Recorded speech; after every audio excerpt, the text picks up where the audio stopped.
I still carry the smell of that morning in my head. Sometimes not because it was especially fragrant, but because it belongs to a day that split my life into a before and an after. It was the kind of morning the town had in late spring. The air felt like a promise, a softness to it that made you think the world itself was conspiring to be kind. I woke before the sun, as I always do, because I like that hour where the house is only mine, a hush of moments where the kettle sings and the light is thin and true. For 27 years, his hand had been the thing that came awake the earliest with me. He would pat in, murmur something silly that made me laugh, and then set about doing small things that said I mattered. For 27 years, I'd learned to expect the ordinary rituals of a husband who loved me in particular ways. The way he would tuck the blanket over my knees on a chilly morning, the way he'd hide little notes in my shoes, the way his eyes found mine over the kitchen when no one else was looking. Birthdays in our house were never noisy affairs. There was never a parade of extravagance, but they were done with thought. He always did them right. I would find a handwritten card at my place on the table. Sometimes a single stem of a flower from the garden. Sometimes a small cake that tasted of butter, and days where nothing terrible had happened. Those small things add up, you know. They stitch a woman to the life she has chosen.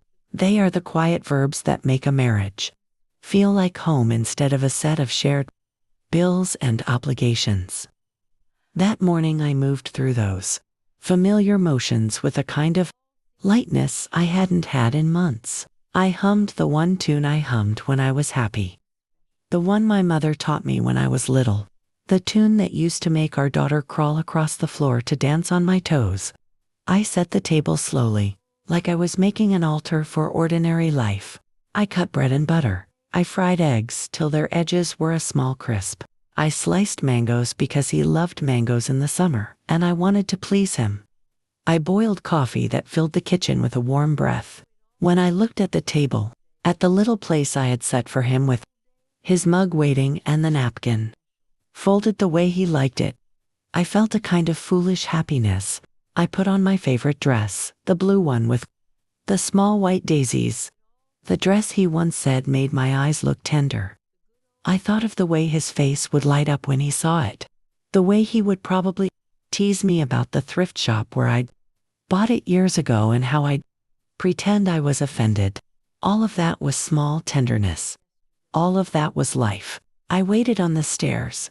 Every footstep that came down, I imagined a hand that would take mine, a voice that would say, "Happy birthday." When the footsteps came that morning, they were different. They fell heavy on the risers, slow in a way that was not his. He came down carrying a suitcase. I thought, for a moment, that perhaps we were catching a dawn train for a cheap weekend away. I felt a giddy, private smile creep to my face. He set the case down, and for a second his eyes flicked to the table.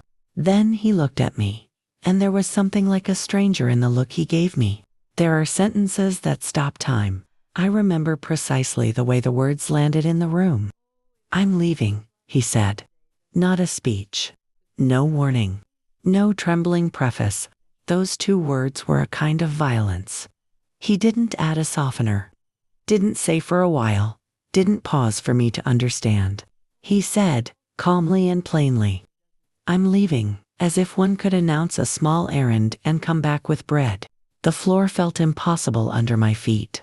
You'd think the first thing I would do would be to reach for him, to ask where he was going, to beg him to stay. But some parts of the heart fold in on themselves under shock. I stood there like a penny in the gutter, small and useless. I clutched the handle of the coffee pot until my knuckles whitened. I tried to laugh, a foolish, sharp sound, because disbelief is a first offense, a salve for the immediate pain. After the laugh came the question, the need for explanation. The bargain a person tries to make with the world. Is there another woman? Is it money? Is it my fault? He zipped the bag as though that stitched the air closed, and walked out the front door without turning to say goodbye. He did not kiss me. He did not touch my hair. He did not leave a note.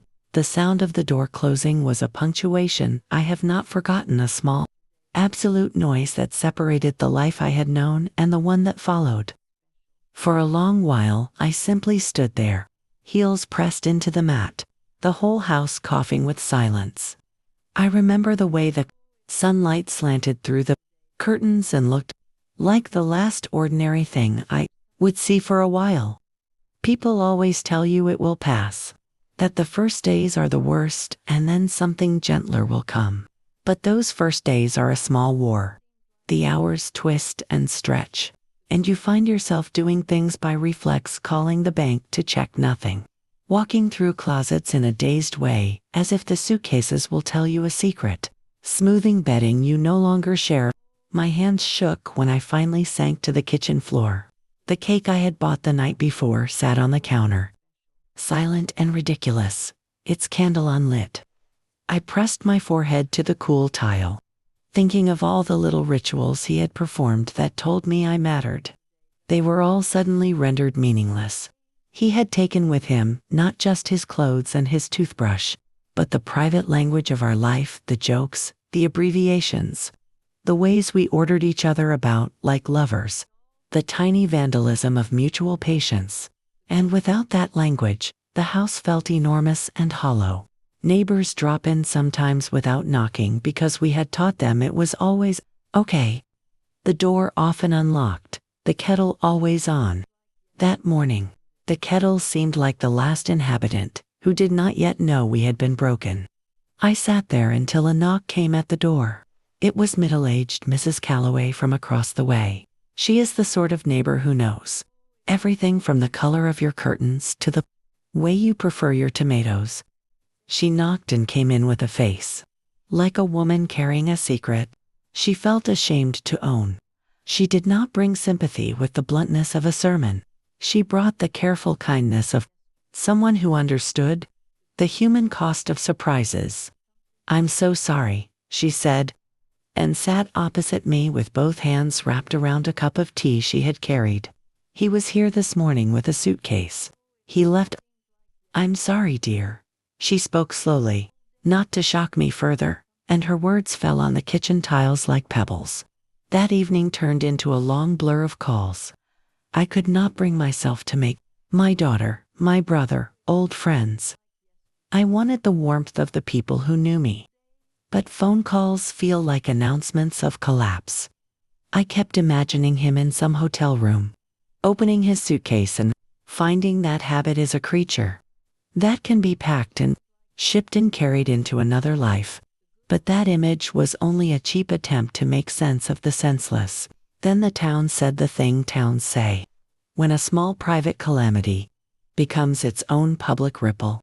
She, my best friend, my confidant for more than a decade, the woman who drank tea at my table and whose children played with mine like no one could hurt them. Someone said they had seen her with him. At first I refused to believe it.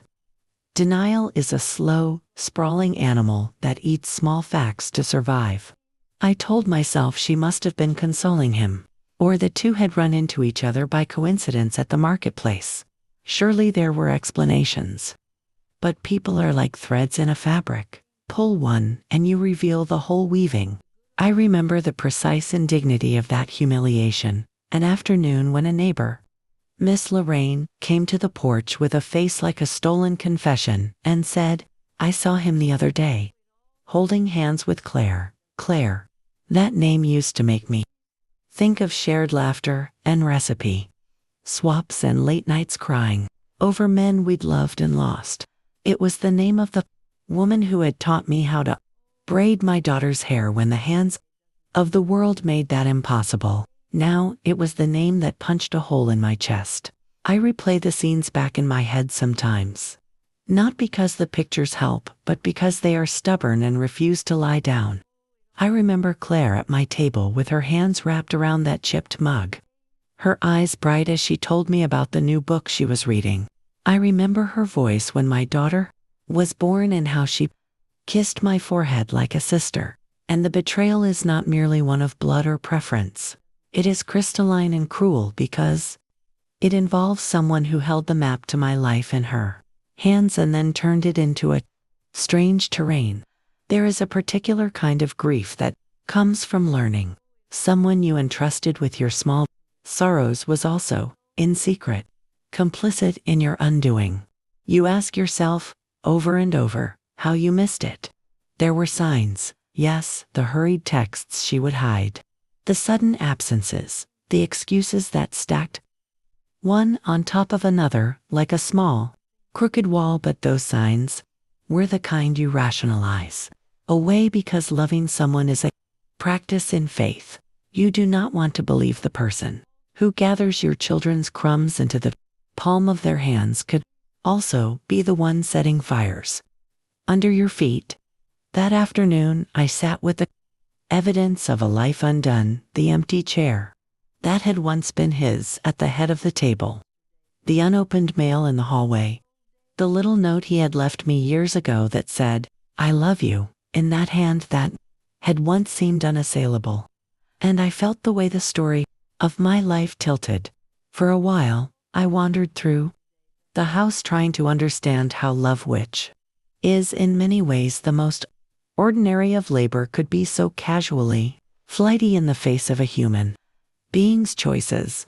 Then, like a person discovering a splinter who knows it must be removed, I reached for facts. When the heart is wounded, the hands find ways to heal that do not promise immediate mercy.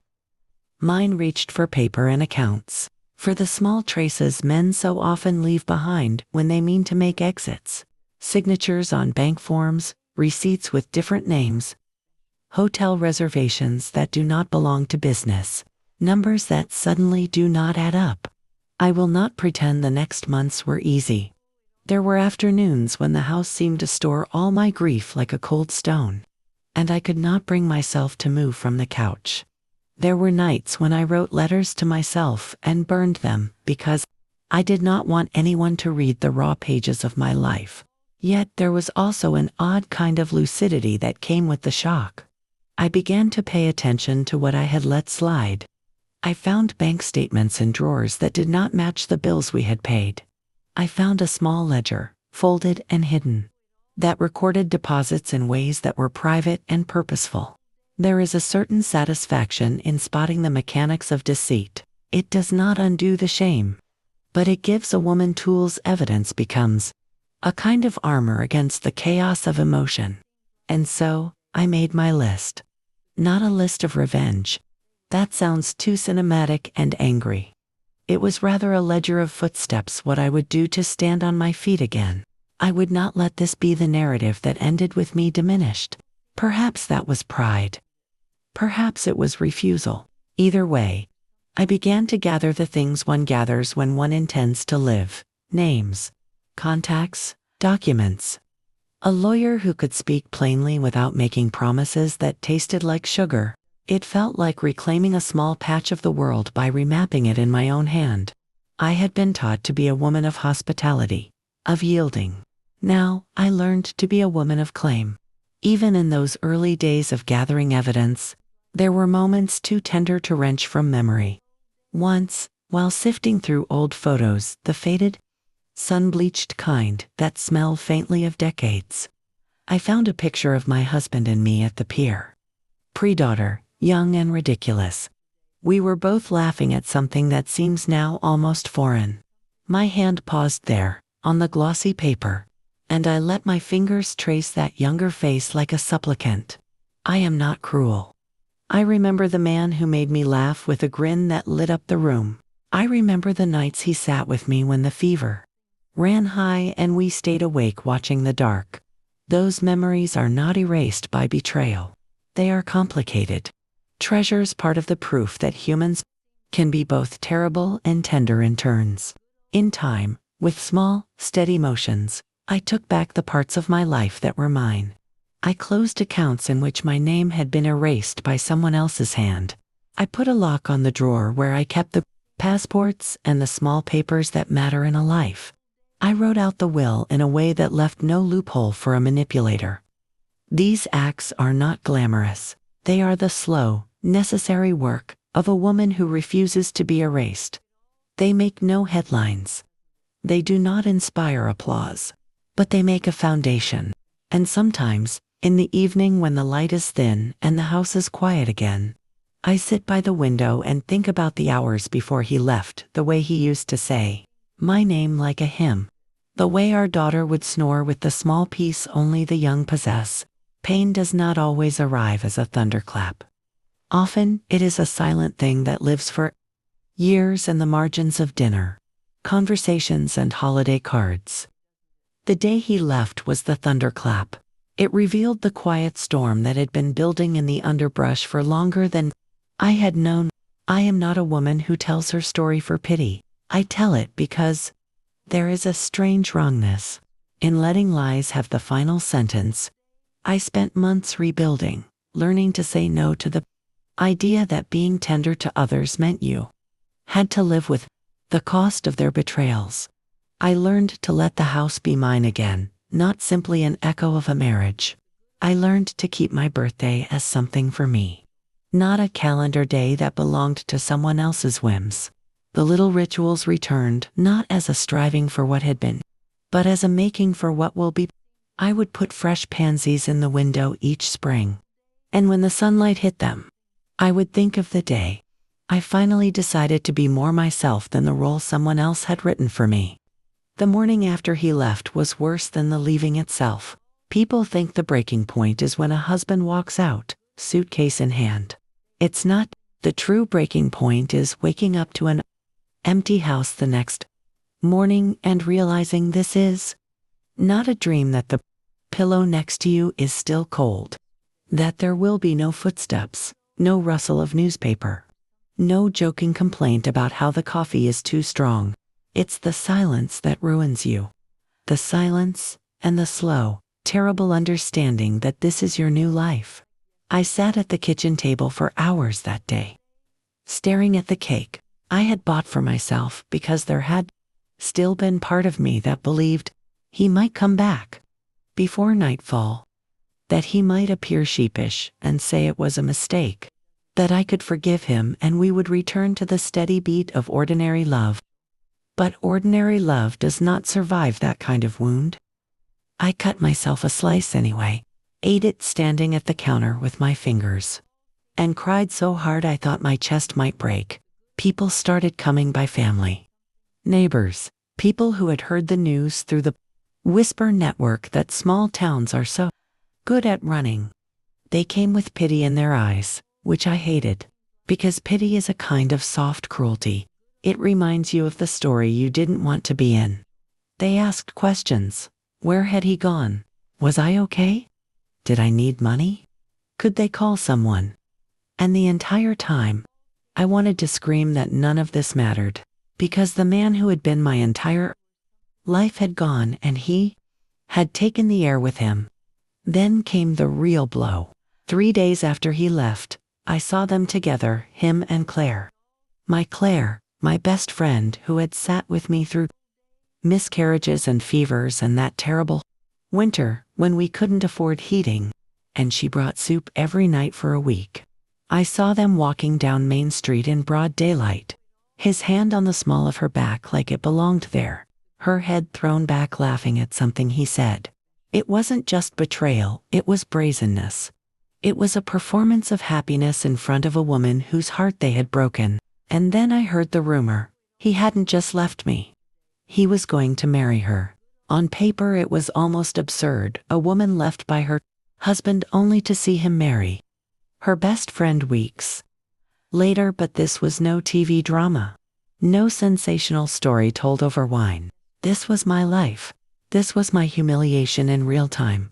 I will admit something to you now, something I could not have admitted back then.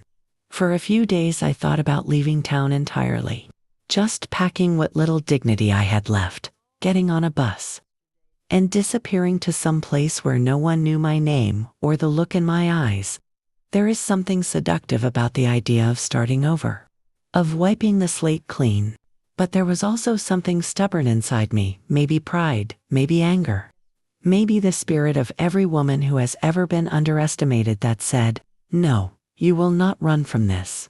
You will stand here and let them see that you are not broken. So I stayed. And I began to listen. The thing about a small town is that it will tell you everything you need to know if you have the patience to sit still and let the stories come to you. People talk in grocery aisles, in church pews, in the line at the post office.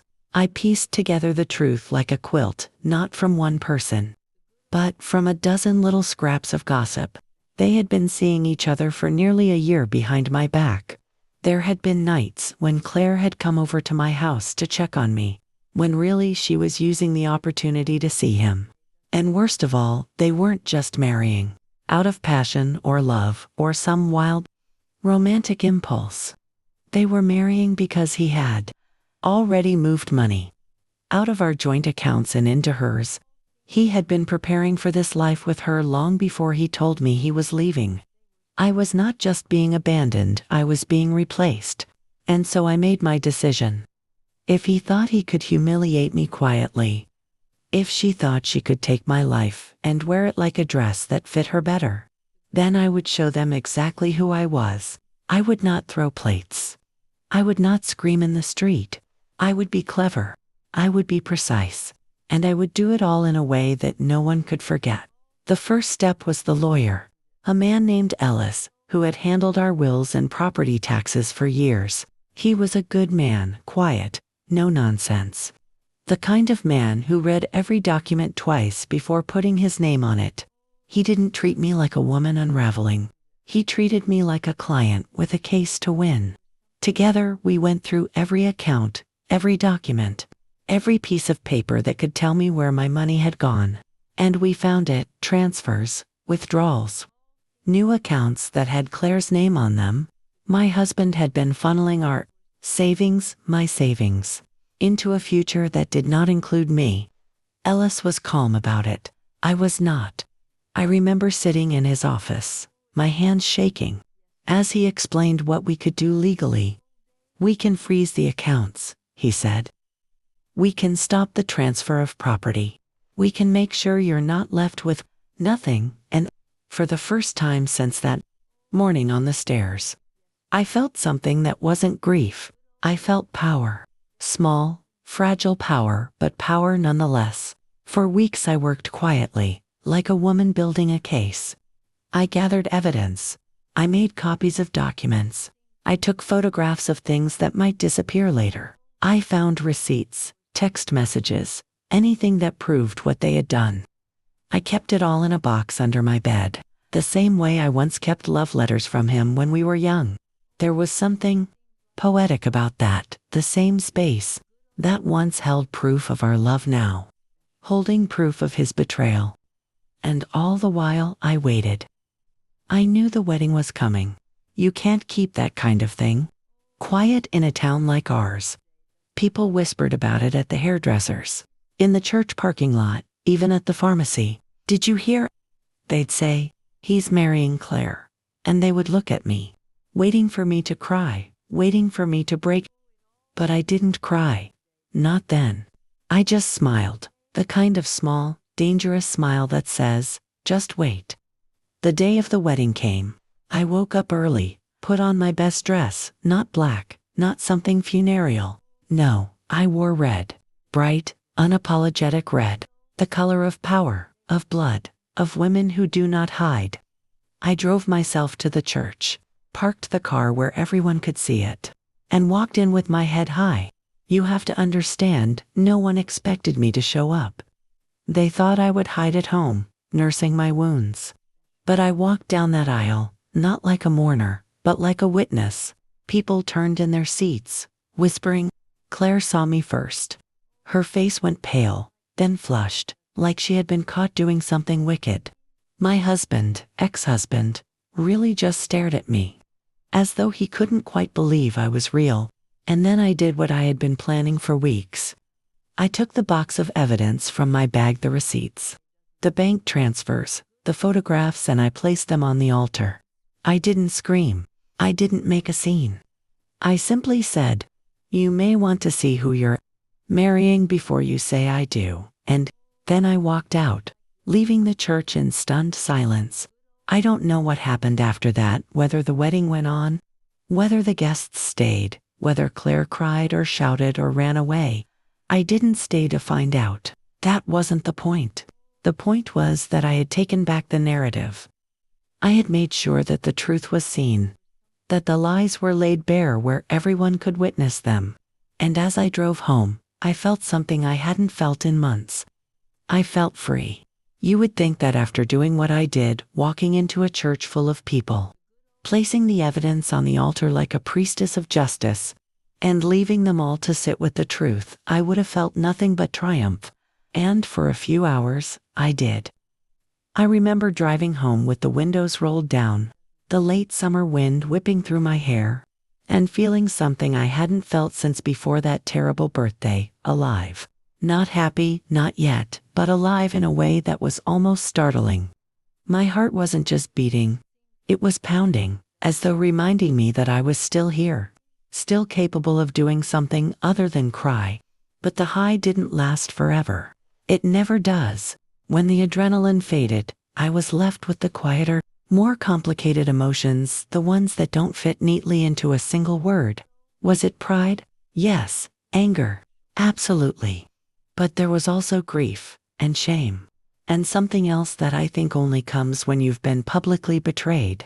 A strange, bittersweet relief that it was no longer a secret. Secrets are heavy things. They rot you from the inside out, and now that the secret was gone, I felt lighter but also hollow. As though my whole life had been burned down, leaving nothing but ashes. The days after the wedding were a blur. People came knocking on my door, some to offer support, some just to get the details firsthand. I could see it in their faces, the mixture of curiosity and concern. "We just wanted to check on you," they'd say.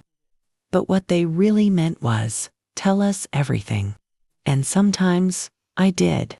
I told them how long it had been going on, how much money he had taken, how Claire had smiled at me just a week before he left, as though nothing was wrong. I told them everything, because there was no longer anything to hide. The truth had already been delivered like a bomb in the middle of that church. But then there were the nights. Oh, the nights were long. It's one thing to be brave in daylight, when there are eyes on you and your pride keeps you standing tall. But it's another thing entirely to sit alone in the dark, hearing the echo of your own breathing and wondering how it had all gone so wrong. I lay awake until the small hours, staring at the ceiling, replaying every moment of my marriage and wondering which ones had been real. When had he stopped loving me? When had Claire started seeing him differently? Had there been signs I had ignored? Had I been a fool all along? And then this part is hard to say. I started wondering if there had been something wrong with me. This is what betrayal does. It crawls into your mind like a parasite, and whispers that maybe you were the reason it happened. Maybe if you had been younger, prettier, more exciting, more fun. Maybe if you had been less tired, less worried about bills, less focused on everyone else's needs. Maybe if you had been more of whatever they wanted you to be. But here's the thing I learned, and I want you to hear me when I say it. You cannot make someone betray you. They do that on their own. And that realization was the first step toward rebuilding my life. The wedding did not last. I heard that from half the town before the week was out. Some said Claire left in tears. Some said she stayed but refused to speak to him. The marriage license was never filed though, and that told me all I needed to know. They hadn't gone through with it. My little act of truth-telling had done what I wanted it to do. And strangely, I didn't feel as victorious as I thought I would. Because winning doesn't bring back what you lost. It doesn't put the pieces back together. I was still alone. The house still felt empty. There were still nights when I turned over in bed and reached instinctively for someone who wasn't there. So I did the only thing I could do. I started to rebuild. The first thing I rebuilt was my routine. People underestimate how much power there is in simple rituals: making the bed every morning, brewing coffee just the way you like it, sweeping the porch before the sun gets too hot. Those little acts became anchors. They reminded me that I was still in charge of something, even if it was just the state of my kitchen floor. The next thing I rebuilt was my friendships. That part was harder. Claire had been my closest friend for years, and losing her felt almost worse than losing him. She had been the one I told everything to, the one who knew what brand of tea I drank when I was sad, the one who could tell just by my voice over the phone if I was sick or upset. And now she was gone. But slowly, I let other people in. I had neighbors who invited me for dinner, cousins who called me just to chat, old acquaintances who seemed to step up when they realized how much I needed someone. I learned how to sit at a table with other women and laugh again. I learned how to tell my story without crying halfway through. And finally, I rebuilt myself. This was the hardest part, not because I didn't know where to start, but because I had to decide who I wanted to be now. I was no longer a wife.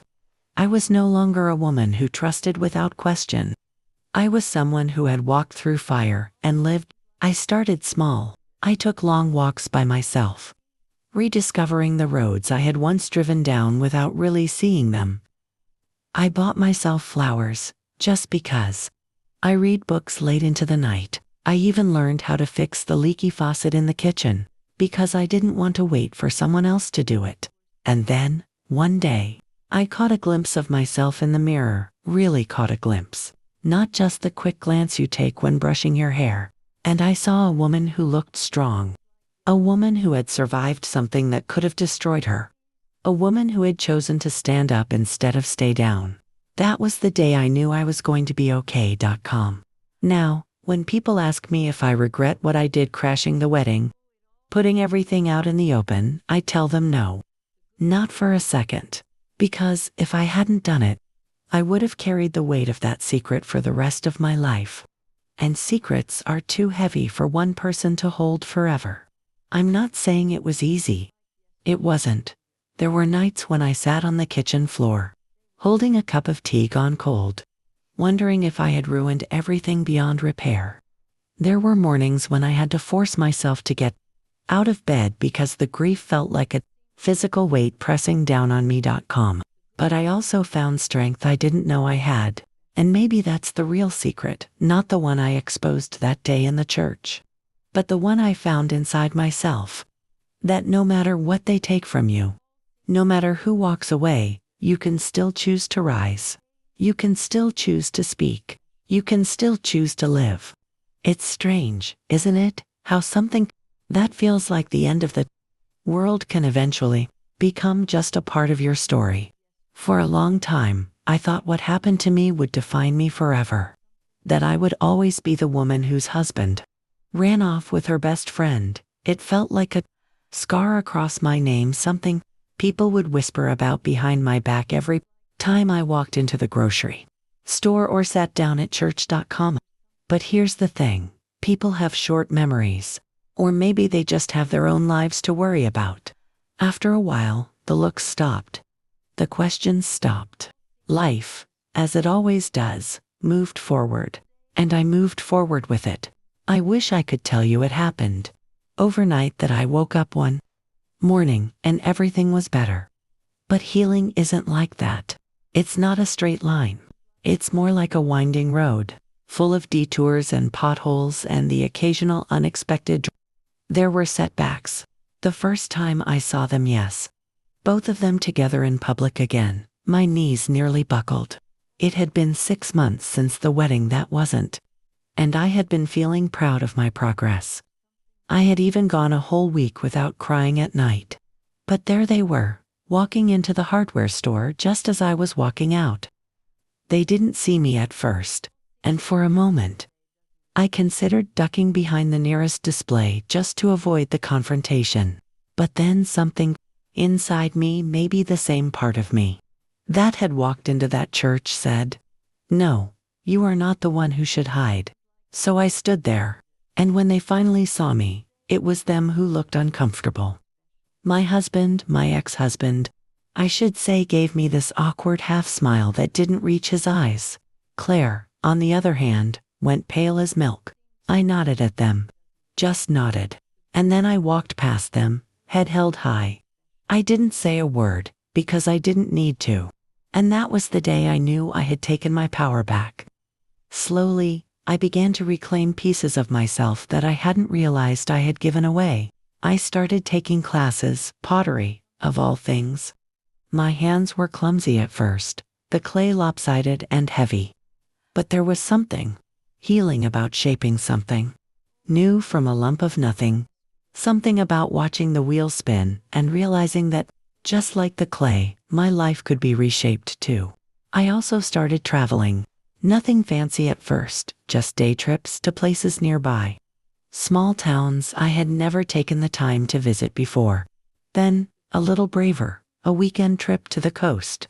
Standing by the ocean with the wind in my hair, I realized I had been living in a small, closed-off world for too long. One day, a woman I had met in pottery class asked if I wanted to join her on a trip to New Orleans. The old me would have said no, would have worried about the cost, the schedule, what people might think. But the new me said yes. That trip changed something in me. I listened to jazz in a dim little club with peeling wallpaper. I ate beignets until my fingers were sticky with sugar. And I laughed so hard I thought my ribs might crack. And I realized something very simple. I was allowed to have joy. Of course, life kept testing me. About a year after everything happened, my ex-husband showed up at my door. I almost didn't answer, but curiosity got the better of me. He looked older, not just a year older, but tired in a way I hadn't seen before. He said he just wanted to talk. I let him in, not because I wanted him back, but because I wanted to hear what he had to say. He apologized, said he had made a mistake, said things hadn't worked out with Claire the way he thought they would. For a moment, I felt that old ache in my chest, that foolish little spark of hope that maybe, just maybe, he wanted to come home. But then I looked at him, really looked at him, and saw not the man I had once loved, but the man who had lied to me, stolen from me, and humiliated me. So I told him the truth. I don't hate you anymore, I said, but I don't want you in my life either. Not as a husband, not as a friend. I am doing just fine without you. And then I shut the door. And this time, I didn't cry. That was the last piece of my healing, I think, knowing that I could face him and not fall apart, knowing that I could choose myself over him. Now, when my grandchildren ask me about that time in my life, because yes, I have grandchildren now, I tell them that sometimes the hardest thing you will ever do is survive what someone else does to you. But you can survive it. I tell them that forgiveness is not about letting someone back into your life. It's about letting yourself breathe again without the weight of their actions crushing you. And I tell them that life does not end when someone leaves you. Sometimes, that is when it truly begins. Even now, years later, I still have moments when I think about that birthday, about that wedding, but I don't feel the sharp pain anymore. It's softer now, like an old scar. Sometimes, on quiet mornings, I sit on my porch with a cup of coffee and watch the sunrise, and I think about the woman. I used to be the one who baked cakes for everyone's birthday, who always said yes when people asked her for favors, who thought that loyalty was the most important thing in the world. I think she would be proud of me, because I am still loyal, but now, I am loyal to myself first. And that is the advice I leave you with. Choose yourself, even when it feels selfish, even when people call you cold or cruel or dramatic. Choose yourself, because if you don't, you will lose yourself. And trust me, finding yourself again is a long, hard road. If there's one thing I've learned, it's that pain can either harden you or teach you. And if you let it teach you, you'll come out wiser, softer, stronger than you ever imagined. For a long time, I didn't think my story was worth telling. Who would want to hear about a broken marriage? About a birthday that turned into a nightmare? About betrayal that cut so deep it nearly swallowed me whole? But now I know my story matters because it is not just mine. It is the story of every woman who has ever been underestimated, every wife who has ever been betrayed, every friend who has been stabbed in the back by someone she trusted. And I want the next generation, my daughters, my granddaughters to know that they do not have to stay silent when it happens to them. Looking back, I can see the signs, the late-night phone calls, the sudden trips to the store, the way he started dressing up just to meet a friend for coffee. I told myself I was imagining things, that I was just insecure, but I wasn't. And I wish I had listened to that little voice inside me sooner. It wouldn't have stopped him from doing what he did, but maybe I wouldn't have been blindsided. So now, when my granddaughter comes to me crying because her boyfriend didn't call her back, I tell her, "Baby, trust your instincts. If something feels wrong, don't ignore it. You are not crazy. Your feelings are not an inconvenience." I forgave him the first time he lied.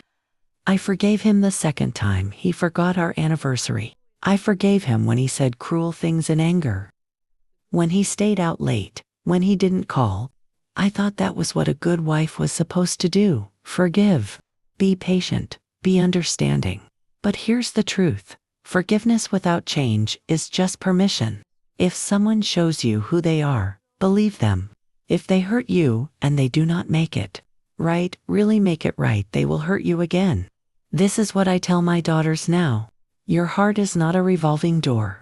Close it to people who treat you like you're disposable. You are not disposable. Do you know what the scariest part of my story was? Not the betrayal, not the humiliation. It was the fear that I would not survive without him. I had built my whole world around being a wife, around being his wife. I didn't know who I was outside of that.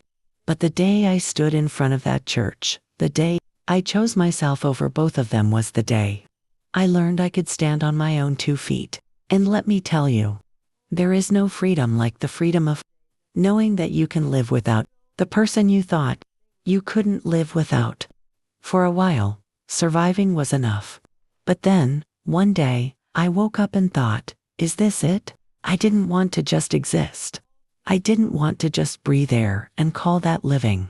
So I made a list of things I had always wanted to do but never had the chance to.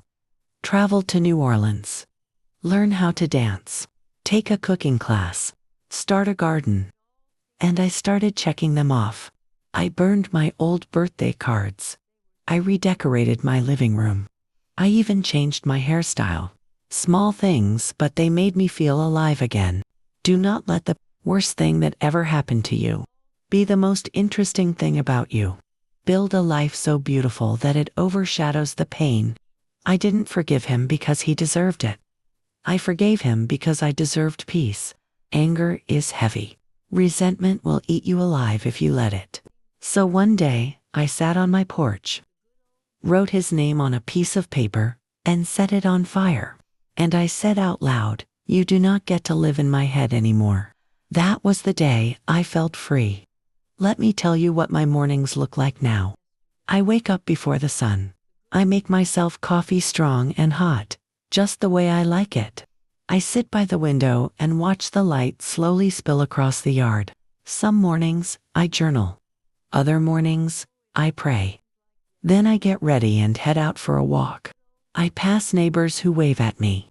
I smile back, and I think about how far I've come from the woman who could barely get out of bed after her husband left, to the woman who now greets the day with hope. I host family dinners, but this time, there's no pretense, no walking on eggshells. There's laughter. Real, deep, belly laughter. Sometimes I even dance in the kitchen when no one's watching. And when I go to bed at night, I don't cry anymore. Instead, I whisper a quiet thank you, not because of what happened to me, but because of what it taught me. Because I am no longer afraid of losing people. I am no longer afraid of starting over. And I am no longer afraid of being alone. So here is my message to you. Whoever you are, wherever you're watching from, you will survive this. Whatever betrayal you've faced, whatever heartbreak has left you gasping for air, it will not destroy you unless you let it. You are stronger than you think. Stronger than they ever gave you credit for. Stronger than the person who tried to break you. And one day, maybe not today, maybe not next month, but one day, you will wake up and the pain will be just a memory. And you will smile again. I promise you that.